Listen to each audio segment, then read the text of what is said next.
to living your best life. Join Formula U on Voice of the People 96.1 FM Abuja, Mondays to Fridays from 1 to 2 p.m.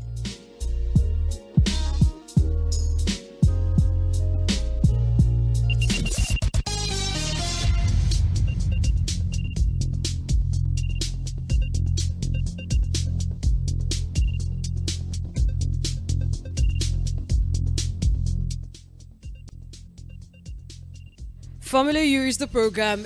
Voice of the People 96.1 FM Abuja is the station. Chinwe Blessing is my name. Yesterday we began an episode discussing how you can organize your life, and I was giving you steps on how to go about it. Now, yesterday we all agreed that organizing is very tricky because you have to be very integral about it, right? And we also said you can be very thoughtful with your time and your tasks and your to-do list. But if your home is a mess or your email inbox just can't fit one single email anymore, trust me, it feels like chaos anyway. Okay, so we talked about how you can begin journaling. We gave you tips on how you can do that, creating a personal development plan, and checking it weekly. That was where we stopped yesterday. So let's continue. Organize your time. That is another very integral part. But just in case you were busy yesterday and you didn't pay attention, let me go back from the beginning and let's figure out what we are trying to learn. Okay? What we are actually trying to get acquainted with is the reason why you should organize your life. Okay? Now, in the episode or in the series that we are currently on, I'm not going to be focusing on a single area of your life that you can organize. I'm actually going to be giving you easy to implement tricks that can help you manage your time, your home, your finances, and your life as a whole. And it will help you feel more centered and less struck. That's the goal of this series. Now, when I say easy, I mean it. I know that organizing can be tedious for several people, including myself. So I want to make this as uncomplicated as possible. I used to be one of those people that didn't care at all about how my house looked. I told you yesterday I could have clothes piled on the bed. Half of my bed was for clothes and stuff, and the other half was for me to lay on, right? But at the same time, I was very organized with my time and my work life. I've always been.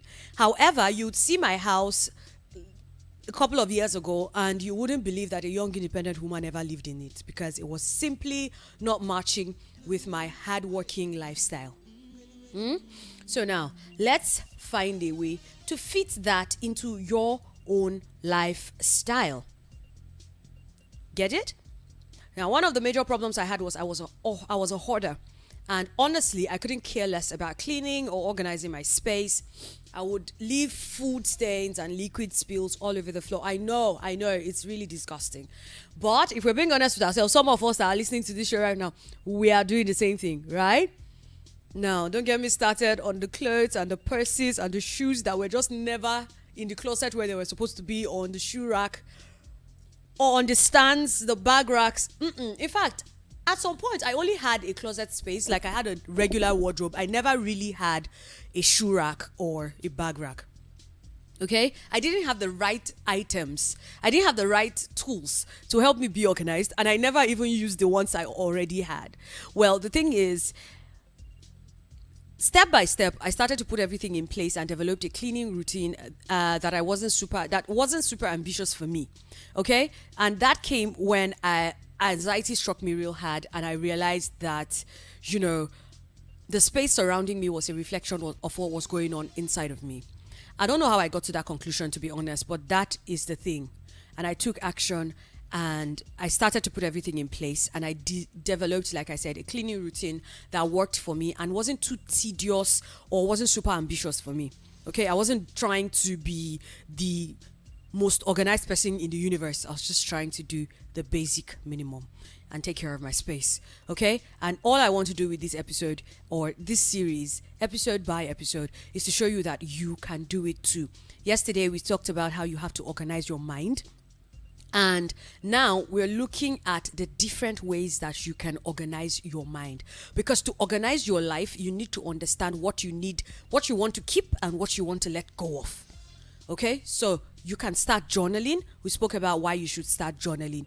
Journaling can help you organize what is on your mind, get clear about what you want and what matters to you, uncover what's stopping you from taking action, ditch your bad habits, and build a routine that works for you. It will also help you understand the mental obstacles that stand between you and your dream life, and start turning your inner critic into your biggest cheerleader. Trust me, it's very achievable. And we also spoke about the different ways that you could create a personal development plan and check it every week. Now, let's talk about organizing your time. We've spoken about organizing your life. If you want results while keeping your peace of mind, you have to learn how to organize and manage your time. Excuse me. Create daily routines. That is very important. Instead of figuring out how to do the same things day after day, look for ways to complete the tasks as effectively as possible in the order that feels right for you. Okay? So it is very, very important for you to create a daily routine. You can't just wake up and take every day the way that it goes. Do you understand? You can't just wake up every morning and it's after you've woken up, you now want to start thinking, what am I going to do today? You can't live your life to chance. Yesterday we spoke about how important it is to take your life very seriously, because you cannot live your life to chance. Okay?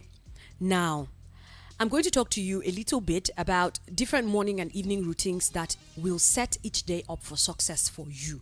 Now, I'm not telling you to take it as I am saying it. I'm saying take what I'm saying and, tune it into your own life. Personalize it. Customize it. Let it fit the life that you live. Okay? Now, how many times have you hit snooze? Too many times. How many times have you had to hit snooze when you set up your alarm? I know. Some of us do it almost every day. It's almost like, why do I even have an alarm in the first place since I don't follow it? Look, now that you have ignored your alarm and you've hit snooze one too many times, you would have, I'm guessing, less than 10 minutes to shower, eat, and clear the house and be ready for your Zoom meetings or to start rushing to work. The day has barely begun and you're already feeling overwhelmed by it. Long before the week is over, you are burnt out. That's why by Wednesday people are like, why is it not Saturday? Why do I have to wake up for work? How do you get out of this miserable rut? One simple word: routines. Morning and evening routines prime you for success. Okay? They help you achieve more. They help you think clearly and do work that actually matters. They keep you from stumbling through your day and make sure that you get the most important things done. All it takes is a little bit of discipline, not a lot, just a little bit of discipline, along with routines that will set you up for success. So here are the what and whys of routines, alongside some morning and evening routines you can implement to create more productive days. Now, let's talk about the science of habits and creating routines. We need to get it from the basics, okay? So we are not just talking and giving substandard information and, I'm just giving you the surface and you're not getting all of it. First, let's define what a routine means. A routine is a sequence of actions that you repeatedly do. You just do them repeatedly. So, brushing your teeth at night, getting ready for bed is a routine. Waking up at 6 a.m., exercising every morning, that is a routine. Purchasing a bagel and reading the news before you head to work every morning is also a routine. Eating chips while you are watching Netflix every Sunday or every Saturday, that is a routine.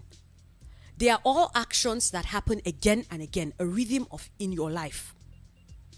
Now, while we have daily routines, we have weekly routines. Everybody has routines. You're just not paying attention to them. You have monthly routines, you have yearly routines, you have quarterly routines. You're just not paying attention to it. And that's because you're living your life to chance. Now, that does not mean that every routine is a good routine.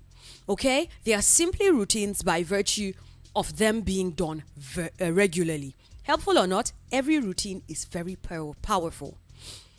Routines, I need you to take note of this. Routines create high achievers. What We are what we repeatedly do, and excellence then is not an act, but a habit. And yes, I just quoted Aristotle because, yes, I love to read some philosophy books if it helps me feel like I'm smart. Anyway, let's go back. But in one of Martin Curry's books, Daily Rituals, which was one of the books that I read, How Artists Work. And he spoke about in the book habits, routines, and rituals of hundreds of artists, including Maya Angelou, Frederick Chopin, Nikola Tesla, Louis Armstrong, and the likes. Even though their routines varied widely, each individual had steps they followed to put them in an optimal state of mind. After studying the great artist, Curry came to a conclusion. And guess what? I'm here to share it with you. In the right hands, this is the conclusion. I'm just going to quote it. In the right hands, a routine can be a finely calibrated mechanism for taking advantage of a range of limited resources. Time, which is the most limited resource of all, as well as willpower, self-discipline, optimism. A solid routine fosters a well-worn groove for one's mental energies and helps stave off tyranny of moods. Now, media mogul Shannon Rhimes has a strict morning routine to get her into a creative state of mind. I'll run you through it. You can try it out. If it doesn't work for you, learn to customize it, okay, to what works for you. First, she eats breakfast, then she exercises. She writes from 8 p.m. until noon while she's listening to music. Productivity expert and author James Clear has a simple pre-game routine. He kickstarts his day pouring a glass of cold water.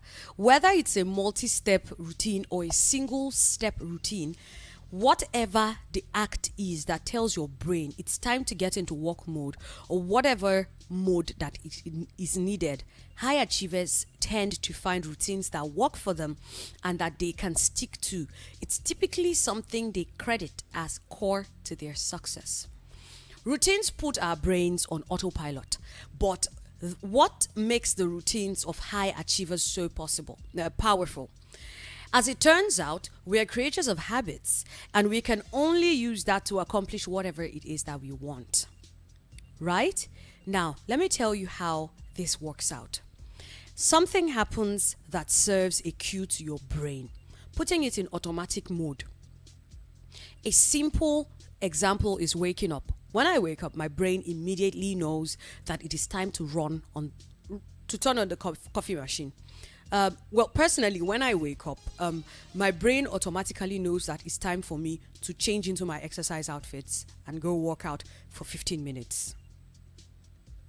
And this is because I've been doing this for the past couple of months. I've actually not been working out every morning. I started doing it like 8 months ago, and I'm still on it. Okay? It was one of those New Year resolutions that I never stopped doing. Well, if I'm being honest, I stopped a few times. There were times when I was ill or I didn't have the time or I slept, but I always go back to it. The point is not to stay away from it for too long. Okay? Now, next thing is execute the routine. This is where I actually turn off. I always do this. I always turn off the AC because if I don't turn off the AC, I can't get out of bed. So I turn off the AC. I already have my workout clothes laid out before I go to bed. I put them on and then I put on the application that helps me work out and I start to do my workout. Get it? You have to execute the routine. You got to know it. Then, next is reap the rewards of the routine. See, the reward I reap every morning is basically just feeling that boost of energy. It wakes you up, it wakes your entire system up, and you're ready to go. You know, the next thing is, turn on the shower and get in. Have a very beautiful cold bath or warm bath, depending on what it is you're gonna have. Cold shower or warm shower, depending on what it is you feel like. And you just keep going. Now, exercise is not necessarily a big routine, but it's part of my routine. Now, that's the power of routines. Okay? The small repeated actions can have an exponential effect. By implementing routines in the morning and in the evening, you can prime yourself for a maximum productivity every single day. Now, let's talk about the difference between, because you just might be wondering, so what's the difference between a routine and a habit? And of course, a ritual. Because sometimes you speak to a lot of ladies, especially these days on social media, everyone's like, well, come with me or get ready with me as I go through my Saturday ritual or my weekend ritual. Well, the difference between them is simple. Habits are those things you do automatically, like checking your email first thing in the morning, for those of you. Or the very common one is checking social media. You're on Instagram or WhatsApp the moment you wake up, you're picking up your phone. Yeah, that's a habit. Or like dropping where you keep your keys whenever you come back home, or where you drop your shoes. That's a habit. Routines are usually a collection of habits or actions that you do on a regular basis to bring order to your day. Okay. Now, rituals are like routines with just one key difference: your attitude behind the actions. For example, taking a walk each day at lunch could be considered a routine if you think of it as something you need to do for productivity. But it could be a ritual if you think of it as a way to break out of the mundane and enjoy nature. So, the intention behind rituals, that's what the difference is. That's what makes the difference between routines and rituals. Okay? Now, let's talk about some routines that could help you kickstart your day. Now, while everybody's routines vary from, checking your phone in the morning or working out or having a cup of coffee, whatever works for you, the key is for you to find a routine that works for you and that you can consistently do, regardless of what your morning routine is or what your morning schedule is. These are some of the best ways to start your day and set yourself up for success. Wake up early. Early to bed is early to rise, okay? Wake up early. Waking up early is just great. There are so many accomplished night owls, I must confess, but many high achievers wake up early in order to prepare for the day. In those early hours, they can execute their routines while the rest of the world is asleep. For example, some people wake up at 5:45 a.m. An example of that is Virgin Group founder Richard Branson. And he basically just does it to kite surf. He does that, then he kite surfs and eats a proper breakfast. The former PepsiCo CEO, Indra Nooyi, used to wake up at 4 a.m. to read her emails before getting to work no later than 7 a.m. Twitter co-founder Jack Dorsey rises at 5:30 a.m. so that he can go for a 6-mile jog. If you think maybe you want to know what, I wake up at 6 a.m. every single morning. My alarm goes off, but I don't know. I think my system is used to it because most times when it's like 5:55 or 5:40, I wake up even before my alarm wakes up. So I have enough time to roll around in bed, enjoy a few cuddles, and then get down and begin my day. Okay? Now, even if they aren't naturally morning larks, the opposite of night owls, they've trained themselves to wake up early for the main benefits of that an early rise can bring. And those include increased possibility with, fewer distractions and greater creativity due to an energized mind. And it could make you happier too. Next thing, make your bed. It's so important. I remember when I could go weeks before making my bed, and now I can't even imagine leaving my house with my bed not made. No matter how late I'm running, I must fix my bed. And it just gives you a sense of accomplishment. I'm going to quickly quote advice from a Navy SEAL, which actually taught me to make my bed, Admiral William H. McCraven. He said, if you make your bed every morning, you will have accomplished the first task for the day. It will give you a small sense of pride, and it will encourage you to do another task and another and another. And by the end of that day, at the end of the day, that one task is completed. It would have turned into many tasks being completed. Making your bed will also reinforce the fact that the little things in life matter. If you can't do the little things right, you'll never be able to do the big things right. And if by any chance you have a very terrible or miserable day, at least you come back home to a bed that is made. And I feel like that is the king of all good things. You come back home, you have a very quick shower, and you get into a bed that is already laid neatly. You would love it. And a made bed gives you encouragement that tomorrow might just be better.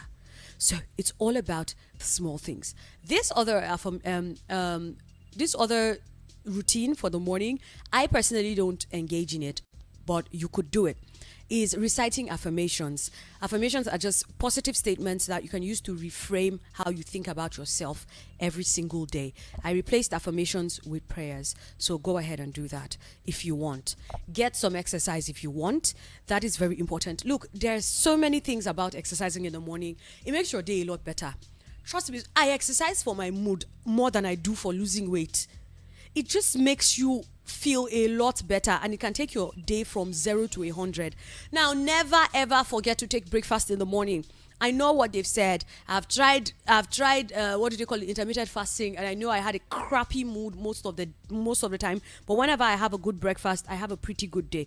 So try doing that for yourself. Eat a nutritious breakfast when you wake up in the morning, and take a cold shower. If it's not too cold where you are, I mean, we're in Abuja, how cold can it be? It'll be very nice for you to take a very good cold shower. Now let's quickly skim through your excuse me, evening routines. And I'm skimming through because I'm running out of time and I really need to leave the studio. I really need to leave this segment and get ready for the next. Okay. Now, the close of each day is just as important as the beginning, because by implementing evening routines, you minimize the resistance you encounter in getting things done the next day. Then you recharge with a restful night, and you're ready for whatever comes the next day. One of the most important things to do your night routine is prepare your goals for the next day. Figure out what you need to get done. I'm quickly going to quote an author, Jason Selk. He said, identifying daily priorities might seem like an obvious or insignificant step to take, but writing your most important tasks down prepares the previous night, turns your subconscious mind loose while you sleep, and frees you from worrying about being unprepared. You'll probably find that you wake up with great ideas related to the tasks and conversations that you haven't even considered. Believe me, it works. Up next, you need to reflect on your daily achievements. We don't really do this. Most times, we are so focused on what didn't work out that we don't pay attention to what has actually worked out.